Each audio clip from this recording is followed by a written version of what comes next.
Welcome. I am Dr. Paula Johnson, Director of the IDRA EAC South. In this session, we will discuss promoting equity in schools, confronting bias through culturally responsive practices.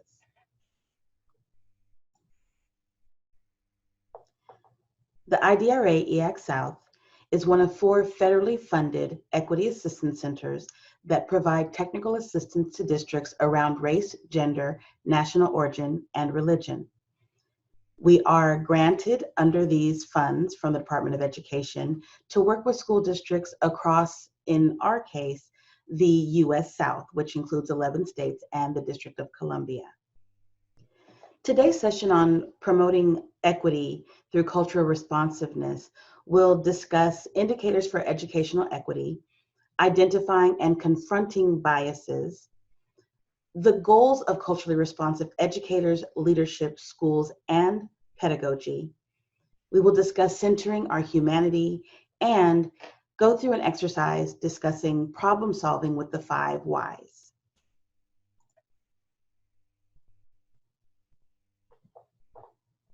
It is truly important and critical for us to understand that in order to promote equity and become more culturally competent, more culturally masterful, we have to understand who we are as individuals. In this case, it begins with identity. We all have an identity. And unfortunately, we do not wake up every day and think about our identities. It's something like, if you're like me, you wake up in the morning and you're like, okay, I'm not late, or what are the things I have to do today, or especially for other people. And in this case, we want to talk about ourselves, which as educators is very difficult because we are such serving individuals. But I want you to take a few moments and think about yourself. How would you describe yourself using the aspects of your identity? I'm going to give you some help here, but we want you to use identifiers or descriptors that are important in defining who you are. If you were to explain to someone else who you were, not that you're kind, not that you're charitable, not that you're funny, those are great personality traits. But we want you to think about yourself in terms of your characteristics that make you who you are. In this case, I want you to center yourself and think of the aspects of yourself that make you who you are. In this case, it could be your occupation. It may be where you're from, or where you grew up, or where you've spent the majority of time in your life. It could be your racial or ethnic identity. Could be gender related. Could be relational. Are you a father, a cousin, a sister, a mother? And then can also be faith-based. In a lot of cases, our belief system around our faith is very much part and parcel of who we are. And so I want you to pause for a moment and think about how all of those pieces of yourself come together to make you uniquely you. For the facilitators of this particular session, you may want to pause the video right now and give yourself a few minutes and give others a few minutes to think about how they would describe themselves. You can write this down on Post-it notes, you can use chart paper, you can use a scrap of paper, but just think about how you would list to someone else the aspects of your own true self. So I myself would describe myself in ways that relate to all of these aspects, and it's really important for us to understand that's how we walk through the world, is based on our identity.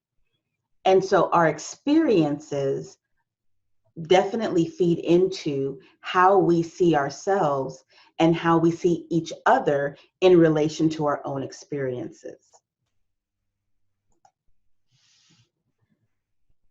And that leads us to a conversation about equity. We view the world through our own receptors. So this image on the left that's been described many times as a visualization of equality versus equity still is problematic in that it situates everything outside of the fence. Everyone is still outside of the ballpark and not fully participating in the experience. However, there is a newer, more updated graphic that shows this comparison between equality and equity. And in this one, we see that in the top version or the top visual, everyone has the same bike. Yet not everyone is able to fully participate because of their various physical needs. The bottom half of the graphic shows that all of the bikes have been modified in some way to accommodate for the individual's specific needs. And that is more that's more of a vision of equity that we would like to promote in this world of education. So I'm going to ask, for small group discussion, or if you're in a Zoom meeting, or if you are by yourself, just think about these words. How do you assess equity? How do you measure equity?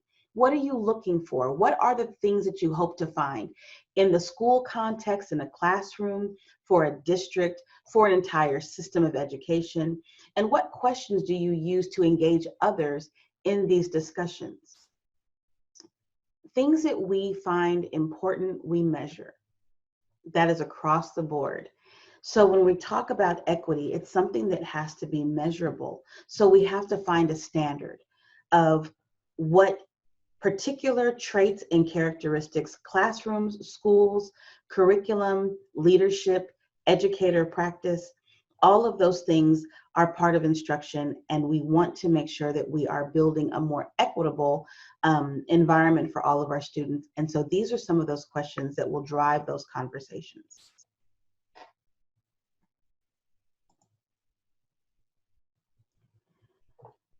So we define equity as an approach that ensures everyone access to the same opportunities. I am very clear about this in that it provides opportunities, access and opportunity.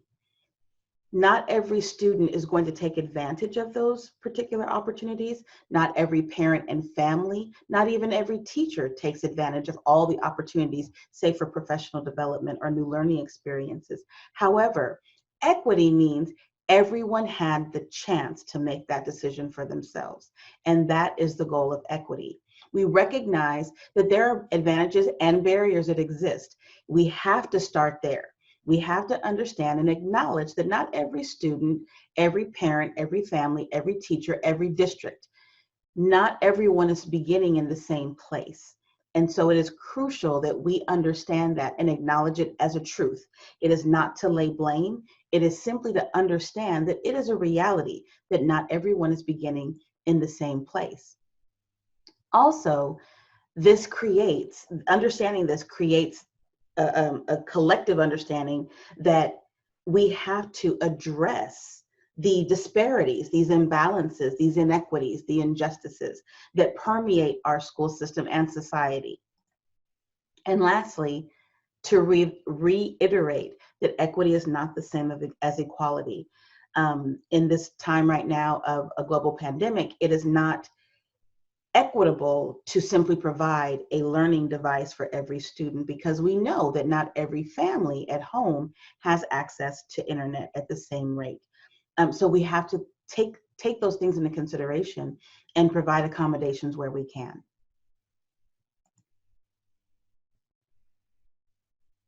So we're going to shift for a moment and start talking about confronting bias. So if you are viewing this video by yourself, I just want you to take the whole picture, and I'm going to show you an image. There are several people in this image, and I just want you to give your first reaction, your first response. You may even write some things down, but I want you to note, how would you describe the people that you see in this visual? Who could they be in your everyday life? How might you have encountered them on a daily basis? And how would you perceive them as individuals?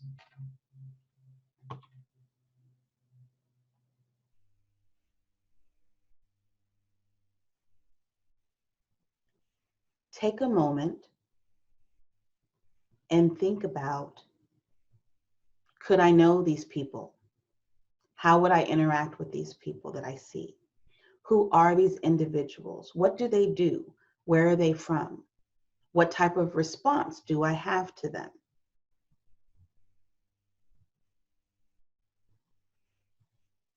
As we have established, in our own circles of identity come all of our experiences. I call it my, not the invisible backpack, but I call it my satchel of experiences. It is who I am. From the day I was born, I have been collecting these experiences that help me determine how I will engage in my next experience. So it could be a piece of my past will inform how I might move forward, or a decision to make, or how I might react. And so those are what our biases are. They are all of these little individual moments that are in our invisible backpack, my satchel of experience, that are invisible to the world, but that I carry with me everywhere that I go. And so it's important for me to understand how my satchel might interact with someone that I'm meeting for the first time. If something about that interaction triggers something in my backpack. Now, my backpack or my satchel has little small pockets and huge, enormous pockets like Hermione's bag in Harry Potter. It can hold everything. It holds all of who I am. And so sometimes I meet someone for the first time and they say something that triggers a positive experience. And my satchel opens and it jumps out and we are able to engage like long lost friends. Versus times where someone that I engage with for the first time triggers a more painful or traumatic memory in my satchel and opens a huge crevice that just swallows me up in that moment. It's not the person's fault. They didn't know it was in my bag. But the way I engage them is always going to be based on what's in my satchel. So that's why we have to get to know each other. That's why it's important to learn more things about each other's character and experiences, so that our what could be very innocent comment or statement may harm someone because we didn't know. So it's really important to bridge and build relationships with the people that we're going to be around, so that we know how to engage each other. And it's not to coddle. I don't want to make that, I want to make that distinction. It's not to coddle someone, it's to care. It's caring about the people who are in our world that we're going to be interacting with on a regular basis.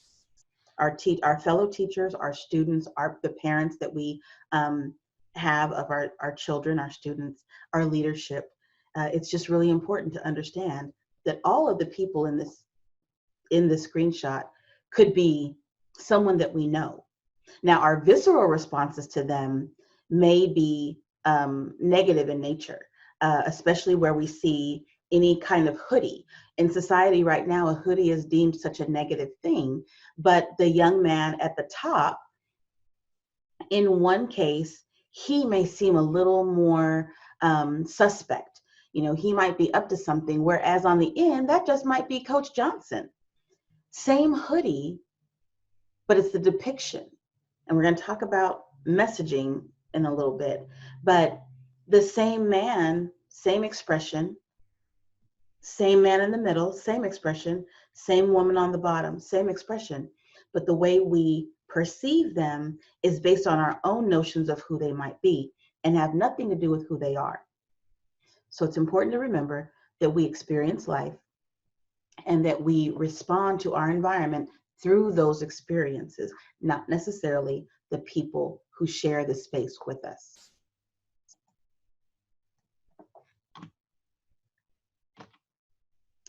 So it's important to understand that implicit bias is something that we all carry with us.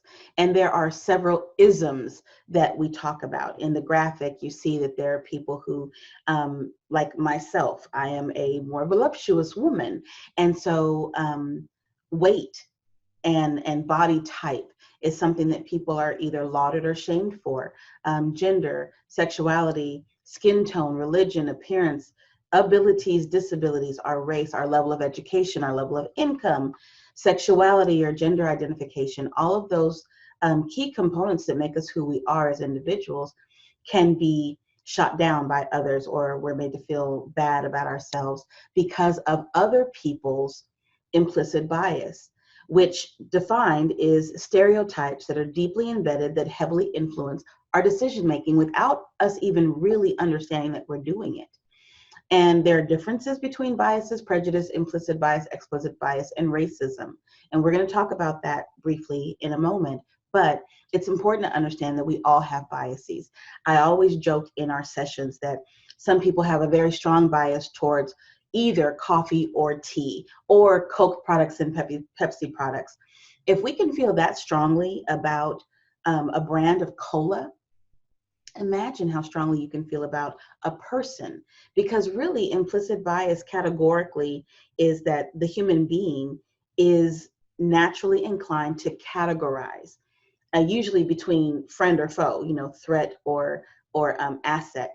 And so that falls into or carries over into our interactions with people. It's like a threat assessment. We want to know if this person wants to cause us harm or do they mean good for us. And so all of those biases swirl around so quickly before we can even think about it, that sometimes we have a visceral reaction to a person simply based on what we see. And so that is truly what bias is about. And all of the messages that we have received over time that we have categorized, that we then judge. That is what prejudice is we are prejudging a person based on that implicit bias, based on the stereotypes that we have internalized over our lives. So part of this whole conversation involves equity, but diversity is another key component. And it is the presence of difference within a given setting. And those differences are different identities, where we're from, how we talk. I'm originally a California girl, so I used to talk with a very heavy Valley girl accent, like, oh my God, that's how I spoke. And then I came to Texas. And now I have a Cali drawl, which is funny to me. But the diversity that I bring it only occurs if I am different in the setting that I am in. If I'm the only person from the West Coast in that setting, then I bring diversity. If I'm the only Black woman in that space, then I bring diversity. But I myself am not diverse. I am an individual. Diversity means the presence of differences within a given setting. And so the other piece to that is inclusion. When you have a campus or a district that has so many people with different identities, yes, there's going to be commonality, there will be intersectionality, there will be common ground, but that's what makes us unique, is that we're not all the same person. So inclusion means that all of our identities are welcomed in that space together. That is what an inclusive and welcoming and valuing environment means, is that though there are diverse identities, they are all in a safe, welcoming, nurturing space. And so it's important, again, to understand we have equity, which means all of these diverse people are going to receive inclusive treatment and have access and opportunity for success, period. That is how diversity, equity, and inclusion all work together. And so it's important for us to understand what's preventing this from happening, right? So the role of implicit bias promotes racial and ethnic inequalities. And you could put any ism in this: racism, genderism, xenophobia, religious inequities. Any ism could be placed in this cycle from the Kirwan Institute that begins with negative symbolic attitudes at the top. So when we think about the racial injustice that is like teeming right now in our country in the wake of a global pandemic, we also have a lot of civil unrest around racial inequality and racial injustice. But when you really think about how did we get here, in any ism, it begins with negative attitudes that are messaged to us. around people who come from lower income families or neighborhoods that are perceived to be not as good as, races that have been touted as negative in some way, especially people who are immigrant citizens now, or trying to get naturalization here in the United States.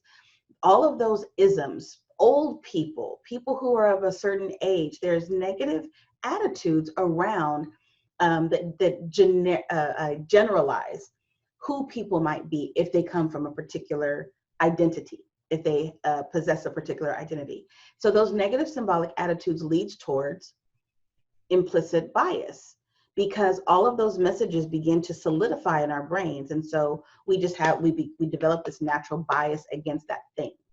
It could be the simplest thing as, do you like dogs or cats? If you ever asked yourself why you don't like one or the other, it probably began with negative attitudes that have been messaged or experiences that have occurred, that then you begin to develop a bias, which leads to going towards 5 o'clock, prejudice and stereotyping of the ism, either race, gender, national origin, language being spoken. I'll give you a great example. In America, we tend to promote being bilingual, but there's a very negative connotation about Spanish speaking, depending on where the person is from. But if a student were to show up at my door or a campus speaking Chinese or German, and they are not of that particular ethnic or racial background, there is this, oh my gosh, that's so amazing. I think any bilingualism is amazing because that individual is able to think in 2 different languages, processing information, problem solving, and providing a response in 2 languages. But there is a stereotype about speaking another language that makes a lot of people uncomfortable. And that really leads back to bias and negative symbolic attitudes. So that's how the wheel keeps rolling, because that leads to discrimination. So we discriminate against people who are different, people who are othered and marginalized. That is the process that occurs, is that based on these stereotypes and prejudicial thoughts, we begin to discriminate. That leads to injustice and inequity, because unjust treatment of people is inequitable and unfair. That is where we start having major problems, and then the cycle just continues. So this whole cycle, if you break it down into any particular norm, will lead to how we have allowed biases to prevent us from really bridging connections across race, gender, culture, religion, neighborhood, income, levels of education, all of the aspects that make up our lives. And so again, the whole goal of promoting equity is to disrupt this cycle from occurring, and starts at the top and says, why do we have these negative symbolic attitudes? Is it true? Can we speak about an entire group of people in one particular way? Where is that really true? And you have to ask yourself, is everybody that is X going to do this, or going to respond this way, or going to treat me a particular way? It's really important for us to begin disrupting these thought patterns that occur in order for true equity to begin. So I want to take a moment to talk about how we battle biases in the classroom, on campus, in a school system. Inside the classroom, there's a heavy influence from teachers and staff. A lot of teachers have autonomy about their curriculum and learning materials that is, again, fed by their own experiences. So if they don't step out of their own comfort zone, they are not allowing their students to explore various truths. They only know one way because that's what I'm giving them. Just like our children at home, we want to give them a broader view of who we grew up as. So the same thing in class, they're going to interact with other teachers, they're going to interact with their classmates, they're going to interact with staff on campus. And so all of those pieces lead to a common understanding. But if it's not really a broad view that gives them a world view of how all of the aspects of their learning go together, it really does harm them in the long run. Because if a student, say a student goes to school here in Texas, and all they know is Texas, and all we teach about is Texas history, and everything is Texas, Texas, Texas, eventually they're going to travel somewhere else and see a whole different version of the same world that they've been existing in, and it will blow their minds.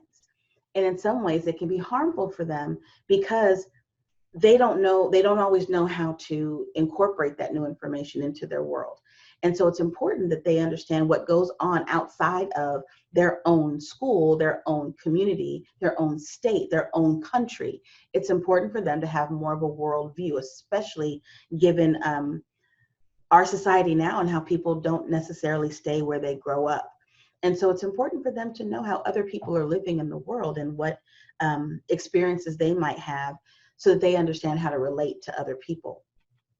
Outside of the classroom, when we talked about messaging and stereotyping, outside of the classroom, we have media. In the last several months, we have all been messaged and just consuming so much media through social media, the news outlets, television shows. It's all around us. We are in a global pandemic. We have never experienced anything like this before. However, one thing that has not changed is how the media can skew a story. Given this example, the same home company, Fox News, posted this particular graphic or image on both of the different sites. And for Fox News Latino, it says, in a rare move, university grants $22,000 scholarship to undocumented student. However, on the regular Fox News, it becomes money for illegals. So that's two very different spins on the same story. And how we perceive that is going to be based on those experiences that we've had. Growing up in Southern California, I grew up around a lot of Mexican American children. Some were immigrants, some were born in the United States. I wouldn't have known the difference at the time. But because in living in San Antonio, it's the same. I know so many Latinx people. So I was very disturbed by the second image, money for illegals. How, it's just such a insightful way of saying it.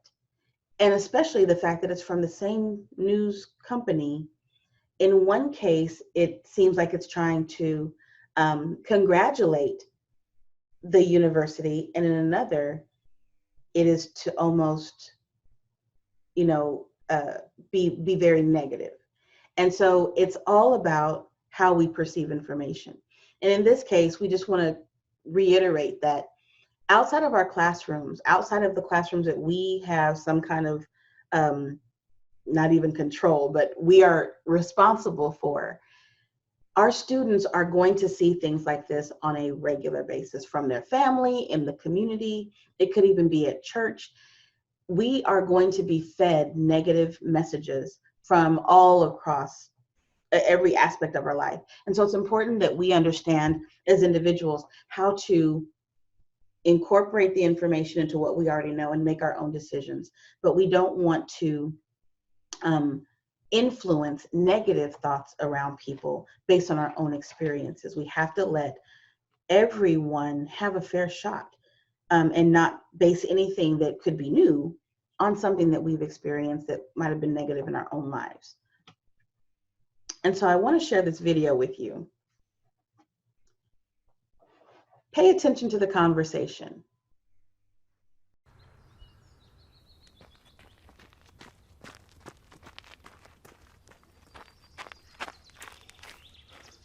Hi there. Hi. Nice day, huh? Yeah, finally, right? Where are you from? Your English is perfect. San Diego. We speak English there. Oh, no.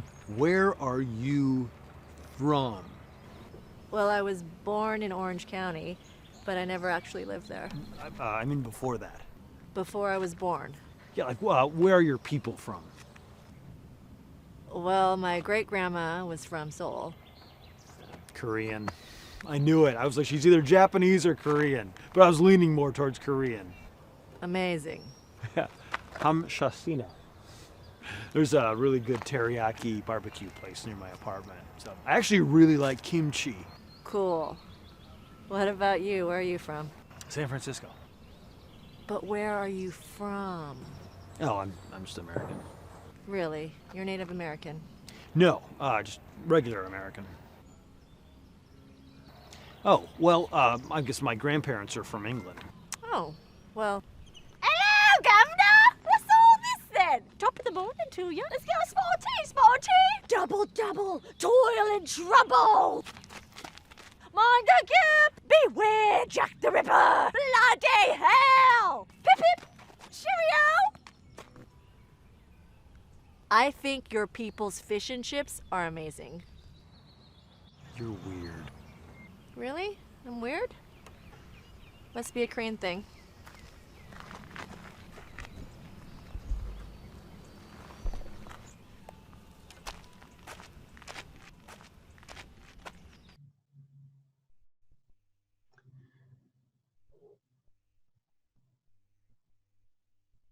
So as you can see, there are ways that individuals make other individuals feel very uncomfortable in the types of questions that they ask. And they might seem like they're innocent questions, and I don't believe that the man means any harm. However, it can be very offensive to ask someone something like that. And so there are, these are called microaggressions. And based on our biases and our own experiences, microaggressions come out in ways that many times have a negative or hidden meaning. There is something beyond the question itself that speaks to potential implicit bias on our part. For example, when you say, how long have you been in this country? That implies that the person was born in another country. But there are a lot of people that are American born that have an accent. And it just means that they spoke a different language when they were born, because their family wanted to promote their language that came from their mother country. So it doesn't mean anything about the particular person, but a more neutral wording might have been, where did you grow up? Or how long have you lived in this town? That neutral wording allows for multiple ways of interpretation. But when you say, how long have you been in this country? And the person's been there their whole lives, that definitely starts a more negative interaction than positive.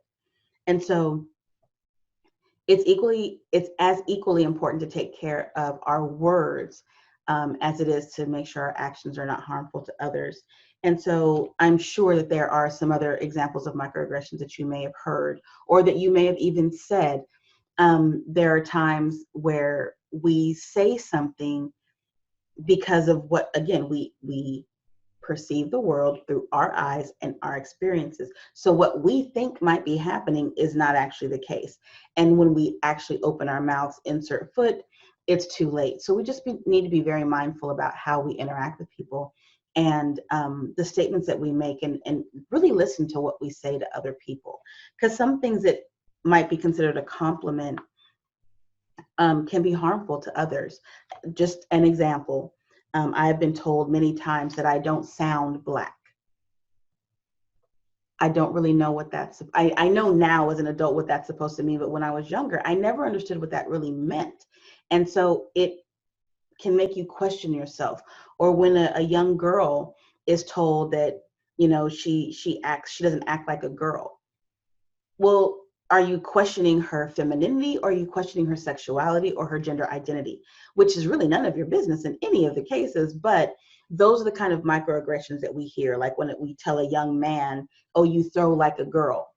Well, if she is like an award-winning fastball pitcher, I would want to throw like that girl. So we just have to be careful about how we speak to others. We want to establish a culture of care. And you cannot establish a culture of care when there are hidden meanings behind the words that we say to each other. And that leads us to culturally responsive practices at 4 critical levels. The 4 levels are schools, educators, leadership, and pedagogy. So when we talk about being culturally responsive and measuring equity, assessing for equity, there are ways to do that. And this is a very high level view. However, we want to make sure that we are encouraging positive cultural identity, that we support college preparatory classes for all students. We want all students to have the same opportunities and access to advanced coursework that then could lead them to a college going or a certificate program. But we want to make sure that all students are being moved towards success and whatever success looks like for them. But again, access and opportunity for all doesn't necessarily mean that students will take advantage of it immediately. Some might go to school later, but we want every student to be prepared for college. And it's not our job to make that decision for them in advance. We want every student to have a robust and rigorous academic life from pre-K 3 all the way through 12th grade. And so in that environment, we want it to be free from any bias that is racial, ethnic, or gender-based. We want everyone to have high expectations of all the students, and that high performance of students from marginalized communities will be eradicated. That high performance of marginalized students will be expected, and that there will be lower disproportionality in discipline rates for all students, but especially exclusionary discipline permeates minority student groups, as well as males and students that are from low-income families, students who are English learners, and students with disabilities. So there's definitely disparity occurring among marginalized groups. So we want to raise those students up in academic performance and lower their chances of engaging with exclusionary discipline, ISS, out-of-school suspension, expulsion, alternative school assignments. We want all of our students to be in class with teachers who care for them, who have high expectations, and provide lots of support. And in the last piece, one way that we propose is to implement a whole school integration of restorative practices, supporting students through social emotional learning as well. So again, this is like a school-based response for cultural responsiveness. And then when we talk about, as educators, you are responsible for what happens in your classroom.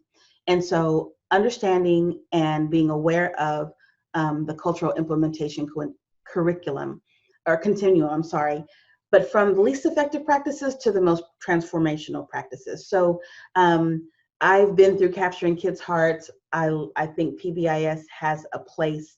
All of those pieces are good foundation, but they're not really transformational. They do not build relationships among teachers and educators with their students.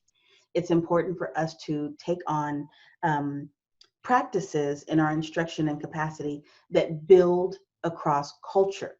And so that's internal, that's community, that's social, that's institutional. And so we want to be able to engage with our students, our fellow teachers, our parents, and our community in ways that build cultural capacity. And then continuous critical reflection.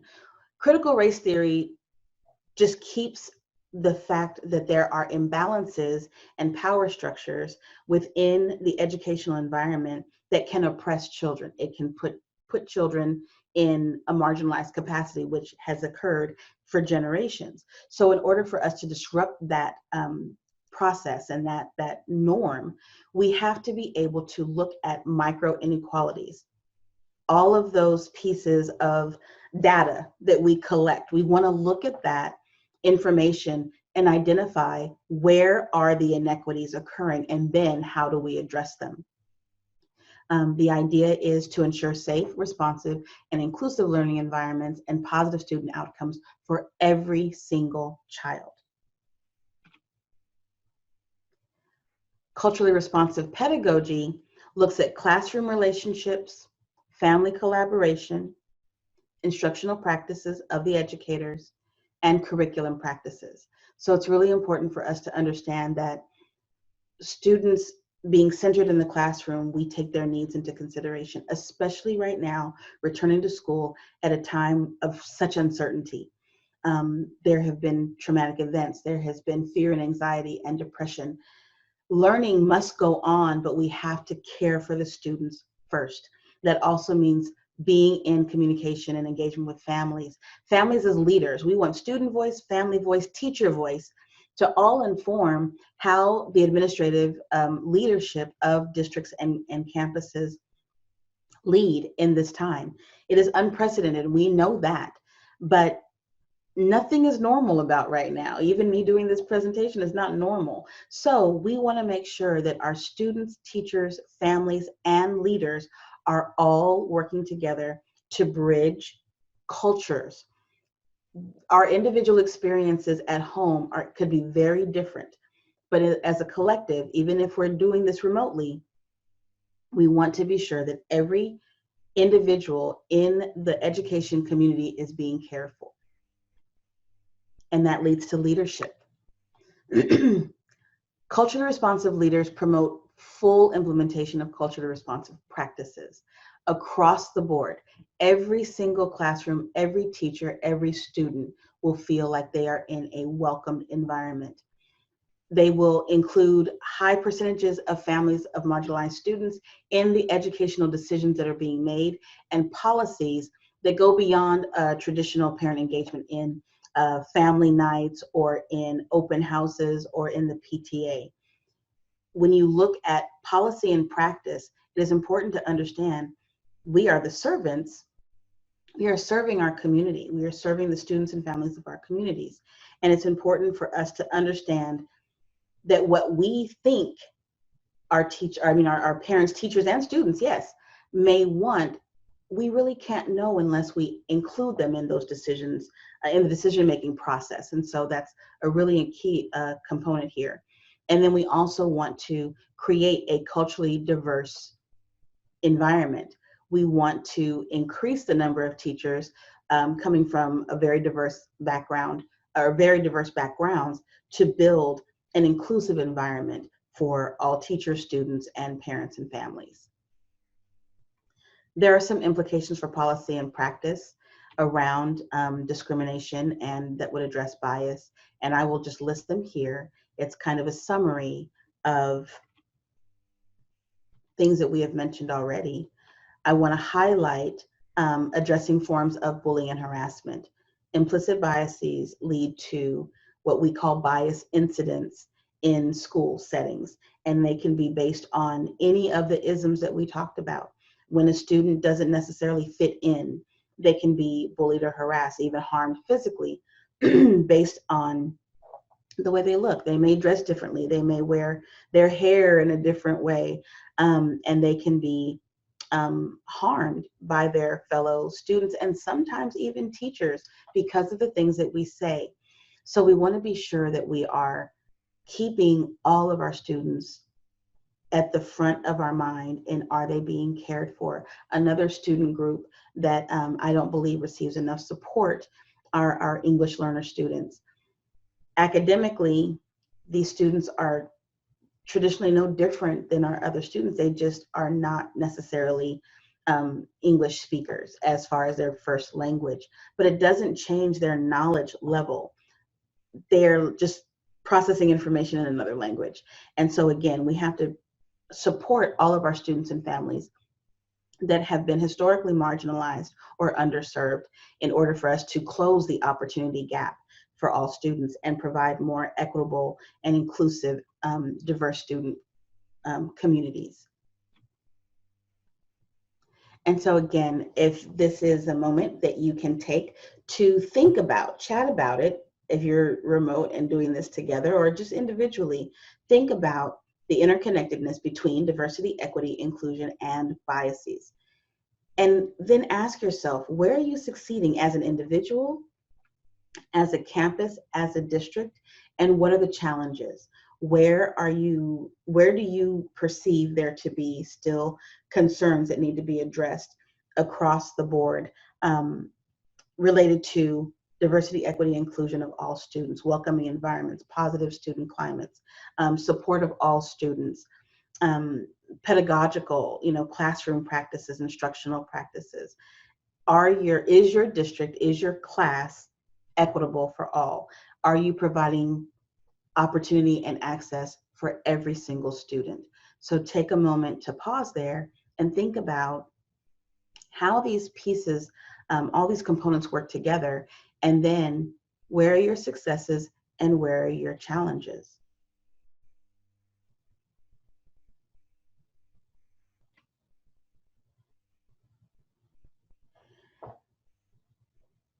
At this time of the presentation, I would like to share with you a few words from Dr. Martina McGee.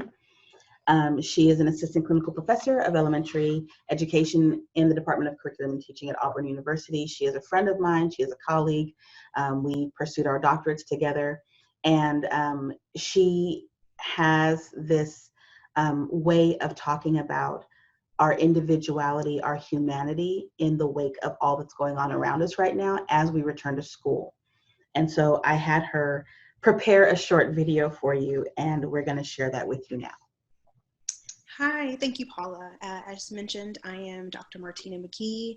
I am an assistant clinical professor at Auburn University, and I'm going to just take a few moments to share with you guys about this idea of centering humanity.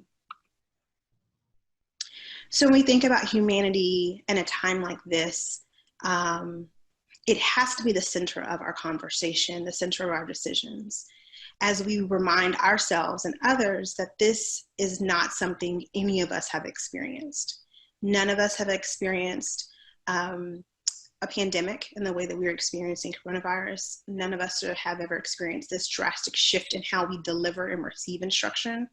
And then at this time, we're also dealing with this racial reckoning, not just here in our country, but internationally. And so understanding all of that has to be taken into account as we make decisions about what instruction looks like this fall. So what do humans need to feel safe and to learn?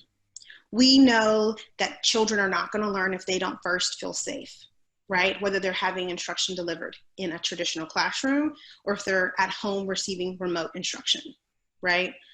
We as educators oftentimes tote this line on how much information should we share with children, right? Ultimately, the children see our stress, they absorb our anxiety.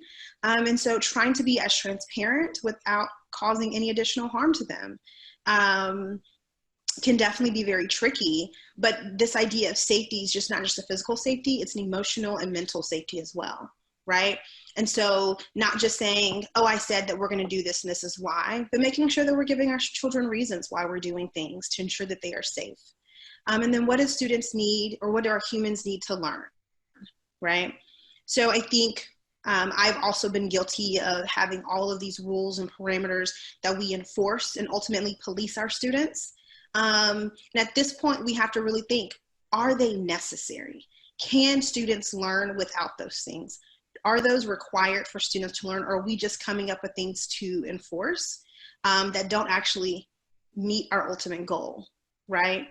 Again, we are experiencing something that we've never experienced. And some things we just have to decide, we're not going to fight that battle today.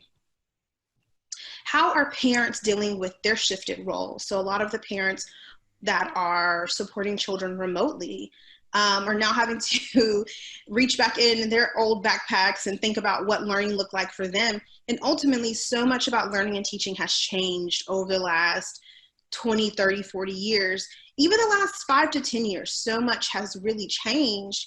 And so understanding that the parents have gained responsibility in ways that they had not previously seen, right? And so what can we do to remind ourselves that every family has access to different amount of resources, and that these parents are also simultaneously trying to do their jobs.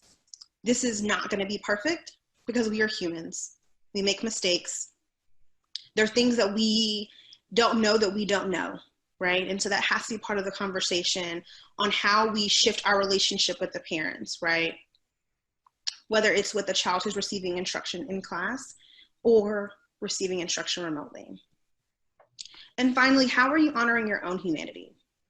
Oftentimes we think that we have to do all of the things, that we have to have every plan accounted for, that we have to do this, that, and the other, and hold ourselves to these really high standards.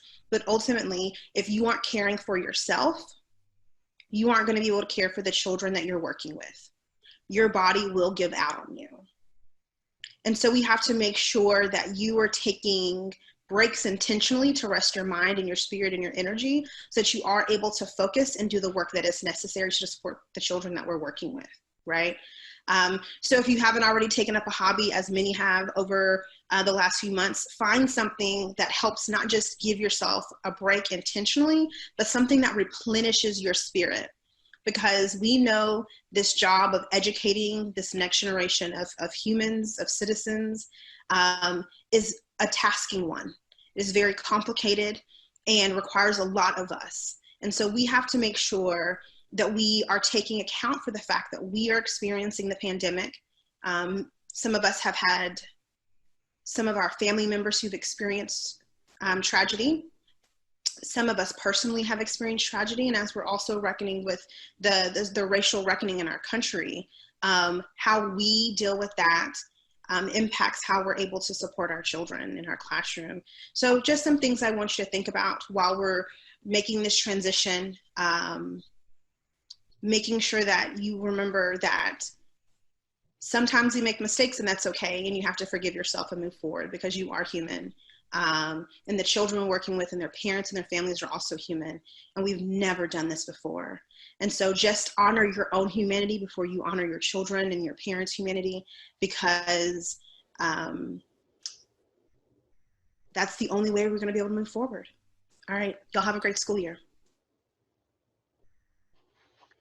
So as Dr. Martina McGee says, you know, we have to think about the fact that no matter what, we are human beings. And the way we respond to some of the challenges that we're going to see over this next school year are critical to the success of our school year. And so I want to take a moment to talk about some of the inequities that Martina mentioned, Dr. McGee mentioned, is there we have seen as a research organization, IDRA is a research organization that has really witnessed and tried to make sense of some of the systemic injustices that we have seen in the education system since the COVID pandemic began, and where schools started shutting down back in March of this year, 2020. And looking at how we got to be where we are.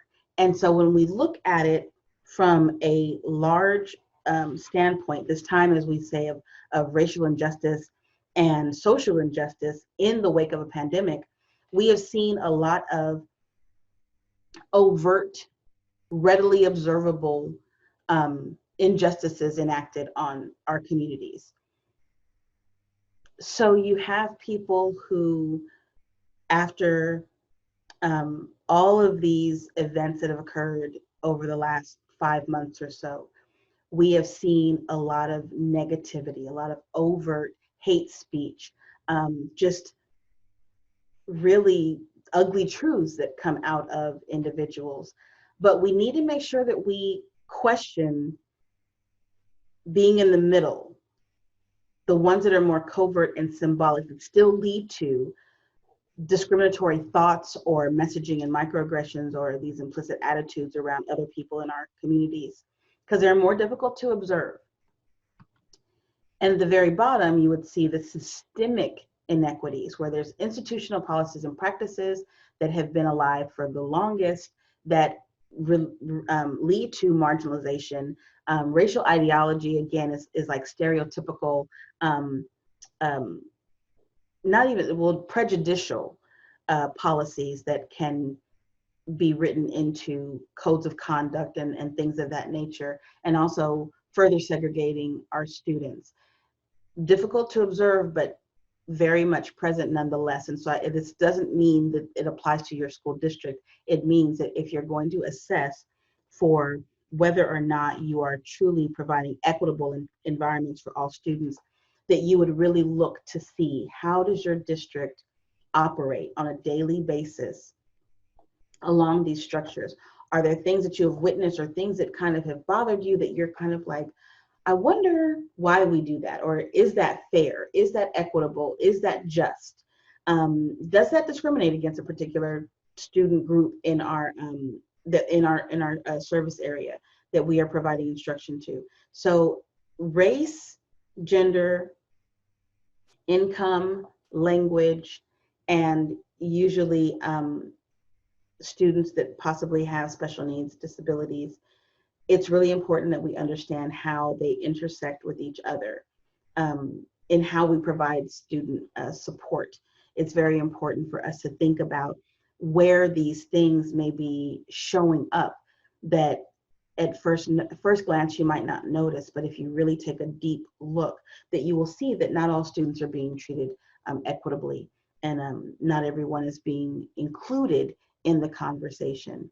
So I want to move on to our last segment that I spoke with Dr. John Jacobs about, Superintendent Extraordinaire, about the 5 whys.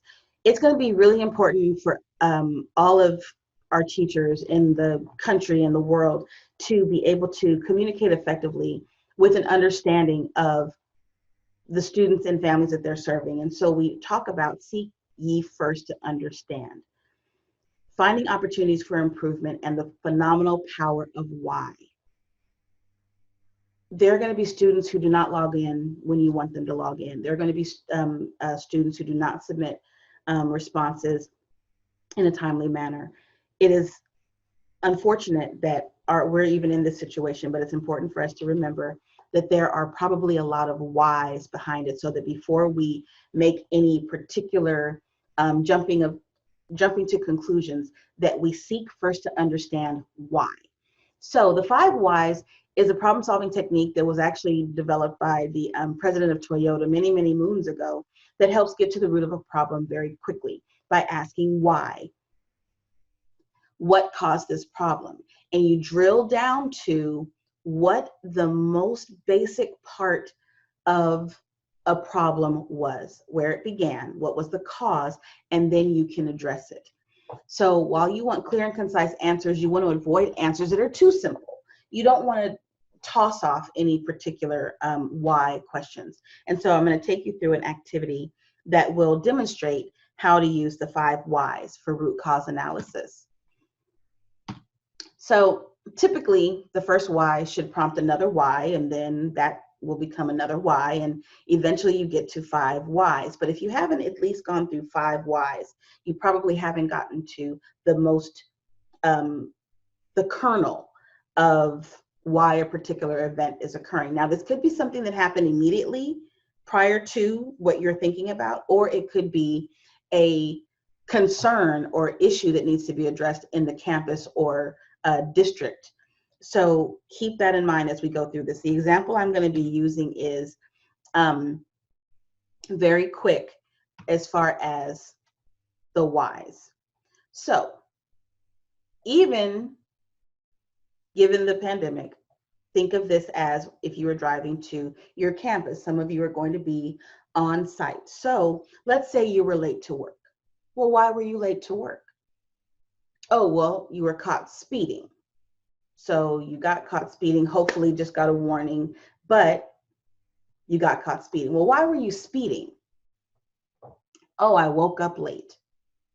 Oh, but that's not in and of itself the answer. Why did you wake up late?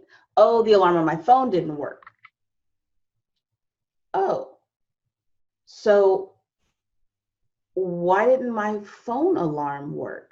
Well, the phone wasn't charged. Well, why didn't it charge? I plugged it in. Well, the cat chewed the charger cable. Oh, so I can address that problem with getting a new either wireless charger or getting rid of the cat. But you get the drift. it had the last Y been, it wasn't plugged up. Oh, I need to make sure that it's plugged up. If it was plugged up and still didn't charge, or it was the charger was fine, but something's wrong with the phone, then I can address an issue with the phone. If the phone is fine, I just forgot to set the alarm. But you see how it helps you scale back and step back from each of the whys to see what could be addressed at that point. But did I get to the kernel? And so what I want you to think about is that in these 5 whys, it's a very simple process, but it helps us get to the very, very, very beginning of a particular phenomenon. And so when we talk about the 5 whys in the use of root cause analysis for schools, we want to talk about concerns that are educational issues. So in some districts, it is, the statement might be, well, we have a large amount of African American and Hispanic boys being sent to the alternative campus. So the question would be, why? From that, people are going to say, oh, because of student behavior, they have a history, but you have to keep asking why. And ultimately, when you usually do this process, as teachers and educators and leaders, when you get down to drilling down to the whys, it could be that the student didn't receive particular emotional or academic support. Something could be going on at home that's much deeper than me misbehaving at school or behaving inappropriately at the time at school. There is a why behind all of that. Most things don't happen for no reason. And so asking ourselves why, the 5 whys approach helps us not only identify the actual cause of the concern or area that needs addressing, but it then provides opportunities to actually counteract that particular phenomenon, to provide more positive outcomes for students. So I used to ask myself all the time as a math educator, my students aren't turning in their homework. Well, if I had known back then what I know now, I would have said, well, why aren't they turning in their homework? Because I figured it out, but it took me a much longer time before understanding I could have used the 5 whys. But when I said to myself, well, why don't my kids turn in their homework? If I had asked myself the why, it could have been, oh, it's really long, or kind of complex, or maybe it's not organized well. And so if I'd asked myself why again, I would say, okay, how can I best use this time that they're going to take at home to do a practice assignment? What does it really need to have in it? And ask myself those whys. Well, I need them to do this, this, and this. Well, how can it be presented in a way that's going to be more engaging? Let's use technology, which now we're in that world. So there are ways to ask yourself why, to get down to why something is actually occurring, and then correct it, disrupt the behavior or the pattern of behavior, primarily with students. And I'm really excited about the idea of individual teachers using this by themselves. But again, as a department, as a team, as a campus, you can address instructional concerns, departmental concerns, campus concerns, district concerns around all sorts of academic issues that are part of your school improvement plan or your campus improvement plan, district improvement plan, just for goals in a big general sense. But it allows us to ask why, even in our personal time. I never seem to have all of my papers graded by the time that I want to. Well, why? Like, ask yourself why. What's disrupting your day? What's disrupting your organization? And you might be able to get to some really good answers and ways to combat having to ask why in the first place. So if you were going to be doing this protocol in action with a group, you would find 2 to 3 people or small group, and you would take 5 Post-it notes, and that's for each topic.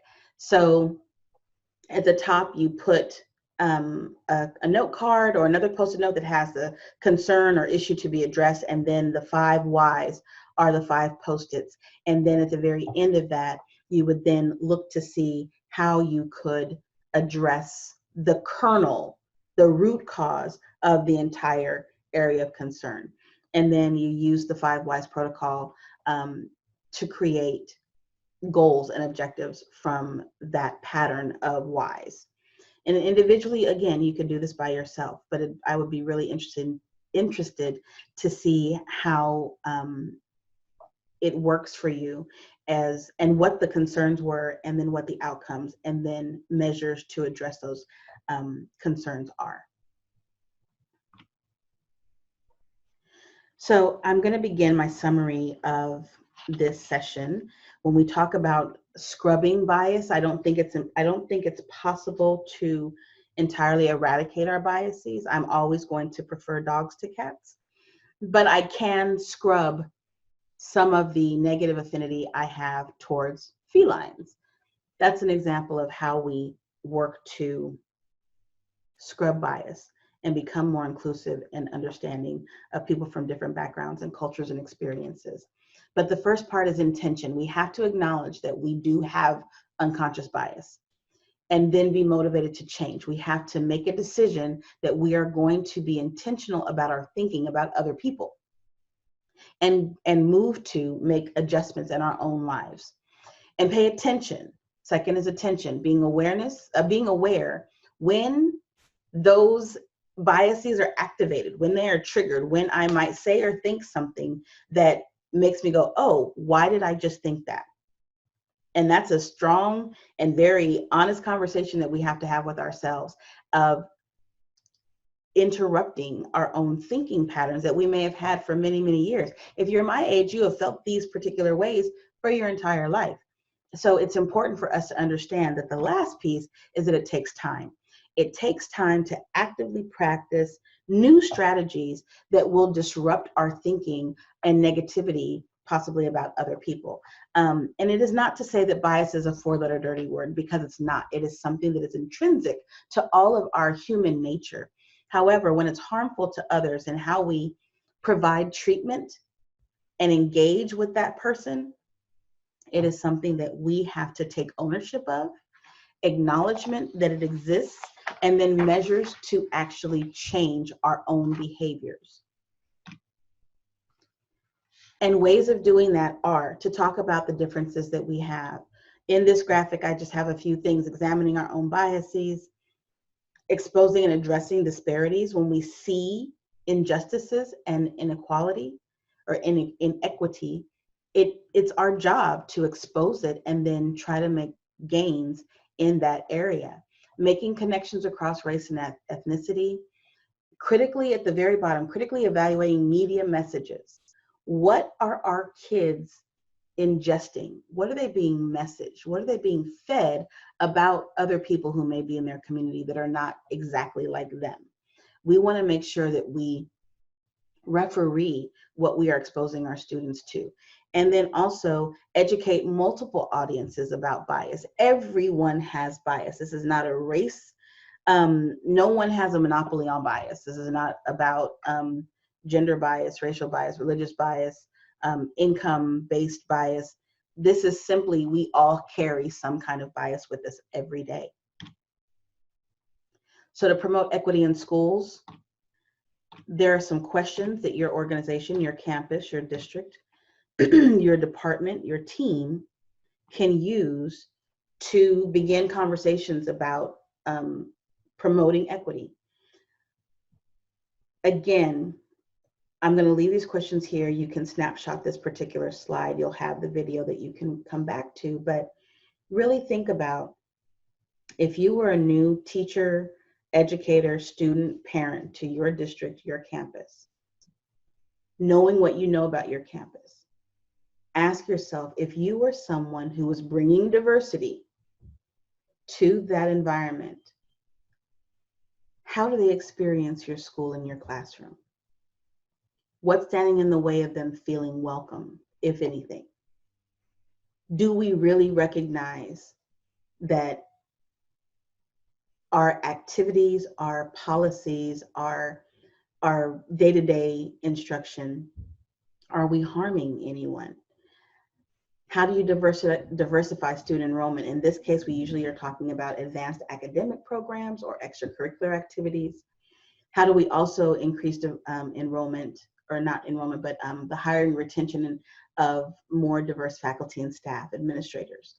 And then we look at policies, procedures, and practices that might be preventing more inclusive campuses, welcoming environments. Those are some questions that drive equity. And you begin putting measurement to that and saying, yes, we're doing very well, or no, we're not. And that's an honest conversation that has to be had. But don't just stop there. Then you have to say, well, what are we going to do about it? So first identify and then do. And in all of that, we also listen to our constituents, our citizens, our students, and our families. In closing, I want to share that this is not over. We know that the school year is just starting, but our services are still available. And we have a webinar series and many, many, many resources online at idra.news that speak to policy and practice for digital learning, remote learning, instructional practice during the time of in COVID response, or in response to COVID, I should say, but that are truly equitable practices for educators, especially during online learning. And you can access them at this site, idra.news. And I just want to thank you for your time. I know that this could be a troubling time for many.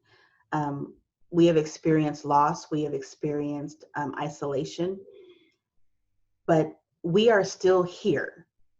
And for that, I am thankful. We are going to make the most of every day that we have available to us. We are here to provide support. And all I can say is thank you, thank you, thank you. On purpose, for purpose. You are stepping into this new school year on purpose and for purpose and with purpose to serve the students that enter your doors virtually or in person. And our thoughts are with you. Our support is here for you. And again, thank you for your time. I'm Dr. Paula Johnson, Director of the IDRA EAC South.